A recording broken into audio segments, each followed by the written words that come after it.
Hey, Merry Christmas and welcome to our new God's Love for the Unlovable and Gospel Rant series and format. We're calling it the Vagabond Diaries. It's going to be a book in 2025. But we want it to be fun and informative and relevant and relatable and life-changing, gospel immersed. And something that people might be excited about passing on to others, even non-Christians, to laugh and cry together a bit, for young people to listen to, right? So instead of being a typical biblical exegesis that I've been doing, we're telling stories. And we hope that people find it just fascinating, right? Our goal is to make us see truth through a different lens and then get the dialogues beginning, which means some of these may actually bother you how we say them. It might just tick you off a little bit. That's okay. Just get in the dialogue and let's learn something new about Jesus, about the gospel, about the kingdom, about ourselves. Here we go. What if the angel appearing to the shepherds happened in the Wild West in the late 1800s? Huh? Fun, right? I hope that this brightens your Christmas holidays. And by the way, as always, check out my award-winning young teen fantasies.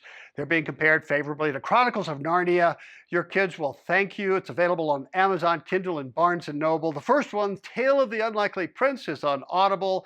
The other two will be on Audible soon, but you can get them on Amazon and Kindle already. Today's Vagabond Diary, Shepherd's Men. Let's have some fun. Welcome to God's Love for the Unlovable and Gospel Rant.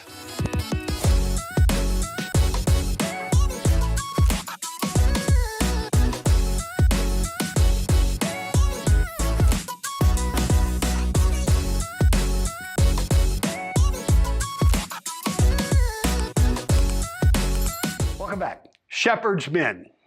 Shepherd, we have heard some very troubling rumors and innuendos about you and your cowboys recently, said the head of the deacon board at Capital City Cathedral. He was a porculent man with a round, broad head and no chin to speak of. He was dressed in a dark, broad overcoat and bow tie. Trinity Ranch enjoys an exclusive contract for beef for all of our members. You are aware, the head deacon asked Shepherd, who was sitting with his key ranch hand. No one knows the ranch hand's real name. They just call him Stretcher because of his long, thin legs. Yep, said Shepherd Dimwitty. Shepherd just didn't say much unless he actually had something to say. Shepherd Dimwitty is a middle-aged, successful cattle rancher with a rugged, sun-weathered face and muscular build. At 48, he wears worn denim jeans, faded plaid shirts, and sturdy boots. His signature big cowboy hat shields his eyes, completing the look of a man shaped by hard work and tradition. He was the owner of Trinity Ranch and provided almost all of the beef for Capital City. That contract means a great deal of revenue for your ranch, doesn't it? Asked the deacon. Yep, said Shepherd succinctly with no emotion whatsoever. And are you aware of our close relationship with the governor? Inquired the deacon. I certainly am. None of my business exactly, said Shepherd. Pretty long answer for him. And yet, the deacon rose for effect, you recently supported insurrectionists from up north beyond Abilene who came here to disrupt and overthrow the government. What do you say about that? I'd say that you're as nuts as a prairie dog on local weed, replied Shepherd. And about as smart, quipped Stretcher quietly to Shepherd. Shepherd smiled without taking his eyes off the podium of the church, around which were seated a number of church and governmental uppity-ups. You got anything else to say in your defense? Nope, said Shepherd, shaking his head slightly. Now it was the governor's official representative who spoke up, sensing that the audience, which was really an unofficial yet very public trial, was losing its authority. Mr. Dimwitty, may I call you Shepherd, said Obadiah Rightly, the governor's aide-de-camp. He was dressed in a fine brown suit, striped pants, and bolo tie adorned with a large, obviously costly turquoise clasp. Nope, you mayn't. That's for my family and friends, and you ain't neither, Shepherd said matter-of-factly. Then, with a practiced motion, he spit a quick, fluid gesture, and the dark stream of saliva arced towards the old, well-used spittoon resting at his feet. The sharp, wet plop was a brief, almost musical splash that echoed in the stillness of the wide-open courtroom. "Fine," said Obadiah rightly, the government's aide-de-camp, his eyes furrowed, reading his notes. "Let me ask, then, on the night of December 24th this year, did you and your men abandon your entire herd to coyote and thieves, jeopardizing the provision of beef to the residents of Capital City, to ride to God knows where?" He paused, searching his notes. "Bethlehem, sir," said the governor's assistant sheepishly. Gabe was a thin, nervous man with thick round glasses, hair waxed up and parted down the middle. It looked like Shepard could eat him alive if he was of a mind to, which he wasn't. Obadiah recovered quickly and continued the interrogation. "To Bethlehem, of all places? Is that rumor true?" "Yep," Shepard spit again. Twang sounded the wad hitting the metal vessel. "Which part?" asked Obadiah. "The exposing your helpless cattle to the wild, or taking them all of your cowhands and wranglers to Bethlehem?" "Both." "Can you explain yourself, sir?" said Obadiah, taking his glasses off for effect. "Yep." Long pause. Well, please do so, and in detail, please," Obadiah said, moving his hand in circles to speed up the so far very short answers. "Well," said Shepard, rubbing his forehead, impatient with this whole thing and looking forward to getting out of Capital City. "Like I told the deacons, we were just doing what a big old angel told us to do. That's just about it. We figured that would be a smart thing. If we wanted to, we could have put up a fight, I suppose, but none of us were of a mind. He had a big old sword, and we all figured he knew how to use it." "So, you would have us believe that an angel of God appeared to you?" "I don't care a gnat's behind what you believe," said Shepard again with no noticeable emotion. "It just was." Obadiah cleared his throat, likely to sound professional, but it was not successful. "So, you risked the entire beef supply of all of Capital City for that?" he said with some exasperation and a waving of hands. "Yep, about right. We'll do it again. Figured the angel had the rest taken care of, s'pose. Didn't appear to be one to be messed with," he said, raising one eyebrow, which for Shepard meant that the matter was closed. Did he say that? The angel, did he say any of that?" "Nope, and didn't feel like it was something to ask." The cowboys who came with Shepard were standing against the back wall, and they chuckled at that. He spit again. Twang. The interrogator changed tact. "Sir, did you know that the couple you visited in Bethlehem are suspected terrorists, supporters of an insurrectionist group from up north that wants to unseat our blessed governor?" "Don't know nothing about that," he said as he adjusted his 10-gallon hat on his 10-gallon head. "So tell me then, what was the nature of your business there in Bethlehem?" Shepard didn't appear to be impatient, but all the cowboys knew that he had his limits, and no one wanted to find out what his limit would look like. He wasn't much for being interrogated, and that's for sure, but he took his hat off and cleared his throat to say more than he has said in months. "We were in the middle of a trail drive on the way to Capital City with 1,000 head. It was late. We were sitting around the fire in our skivvies, eating horrific beans and pork and drinking some rot gut from the wagon cookie." Cowboys got a big laugh out of that. "And all of a sudden, the sky lit up like a prairie fire. I swear I almost wet myself." More chuckling. "But I didn't." He grinned slightly, looking around at his men. "And that's my story." He spit again. Twang. "All of my men were there." He pointed behind him. "They'll tell you the same thing. Then we all saw an entire army of them flying soldiers, angels. The lead one says, 'We are angels of God Almighty himself.' Well, dag burn it, he had our full attention. The horses got all spooked and ran off. It took hours to gather them. The cows were ready to stampede, burst out of that temporary pen. Sir, Please get on with it. Get to the Bethlehem part, said Obadiah, waving his hand dismissively and impatiently. Right.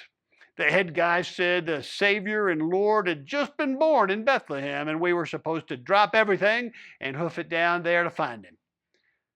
Are you suggesting to this hallowed group of Christians, said Obadiah sarcastically, that you were chosen by God to go and see this supposed Messiah? Yep, hard for me to wrap my head around too, but there it was. So we went. Mr. Dimwitty, do you go to Capital Central Cathedral or any other church for that matter? Nope, ain't never had any need to go to the cathedral. Been once, but wasn't very welcome. People looked all stink-eyed at me and my men, and ain't been back 'cause I just don't plan to. So you you have never been to church to worship God, but this angel came to you? Can you explain that? Nope. I figure that's your job, isn't it? The cowboys chuckled again. Order, order, said the chairperson, the Honorable Head Deacon Oliver Melancholy, with a bang of his gavel. Okay, then, back to your absurd story, said Obadiah. Then what did you do? Well, I sent Roger over there to get a couple of others and find our horses, and in the meantime, we packed up as best we could, let the cattle out of the temporary pen so they could eat. Weren't sure how long we'd be, doing the Lord's business.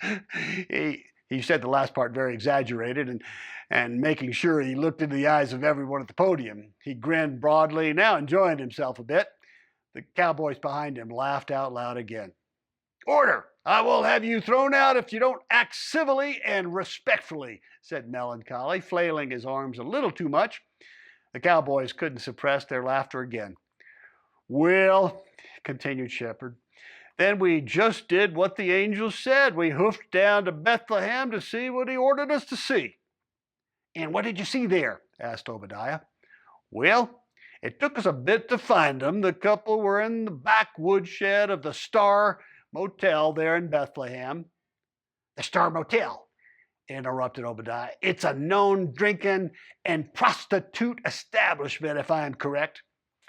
Well, you tell me. It sounds like you might know. I'm just a cattle guy. The entire audience now laughed at Obadiah's expense. He blushed a deep red that only made the laughter go on longer. So go on, ordered Obadiah, trying to regain the show. Well, right there in a small back closet was the mother and father and baby. The father was a huge guy, Mason, he said, muscles everywhere, a working dude for sure. The mother was a tiny little thing, not unattractive, but wore out by the whole mess, to be sure. When we told them about the angels, they weren't terribly surprised. It was like they were expecting crazy stuff like that. Did they tell you about the insurrection? Asked Obadiah with a raised voice. Plots against the governor. Did they try to recruit you? Nope. She just breastfed the baby. We left the room to give her some dignity. And like I said, it was just a small, dirty storage closet. Not a lot of insurrectionism going on that I could see. You boys see any insurrectionism going on down there? No, sir, said the gang in unison. Did the husband, what was his name? Obadiah began to ask. Joe, that's what he told us, answered Shepherd. Well, what did this Joe tell you about the insurrection? Oh, all Joe told me is that the same angel told him not to divorce the child's mom. She had been impregnated by God, he said. Are you kidding me? Said Obadiah, rising and making a horse's butt out of himself. How unlikely is that? You know this Joe isn't from Capital City. He isn't theologically trained. How dare he say that? You believed him? Well, my daddy said if it quacks like a duck and walks like a duck, it's most likely a duck. What does that have to do with all of this? Asked Obadiah in some frustration. I think the boss just called you a duck, said Stretcher, looking directly at Obadiah with a wide grin. The entire audience, cowboys and everyone else, burst out into laughter. So, are you telling this esteemed audience that you, Shepherd Dimwitty, believe this guy? Seemed like an honest sort to me. So did she. Neither said very much. They didn't know what to make of it either. So then what did you do?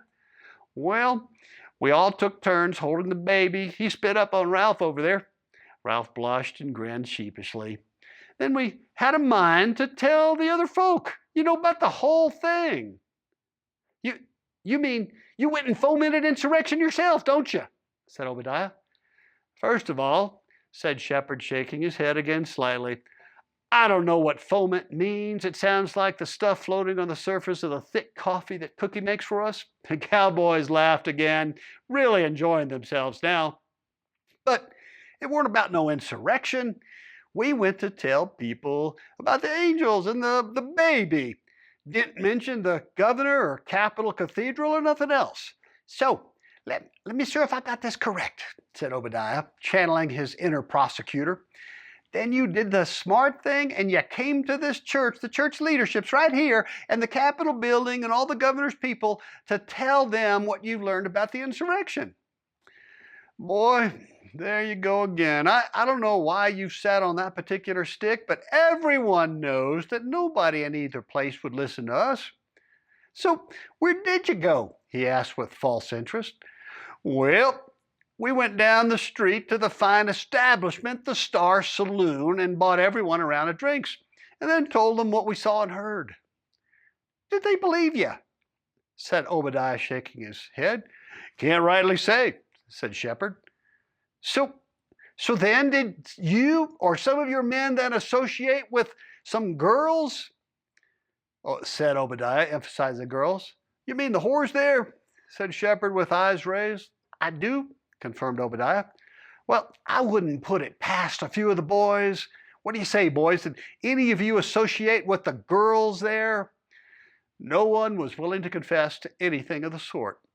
Well, looks like nothing of the sort happened. The cowboys chuckled under their breath.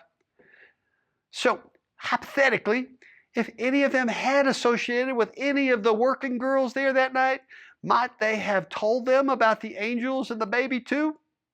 Shepherd looked over at Stretcher with a curious look in his eyes.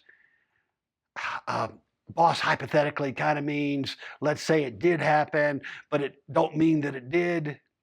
So Shepherd shook his head and smiled. Well, hypothetically, Shepherd said it like he liked the new word in his vocabulary. Well, I suppose that might have likely, because a lot of talk goes on, among other things I hear. And if it did happen, might the girls also have believed your wild story?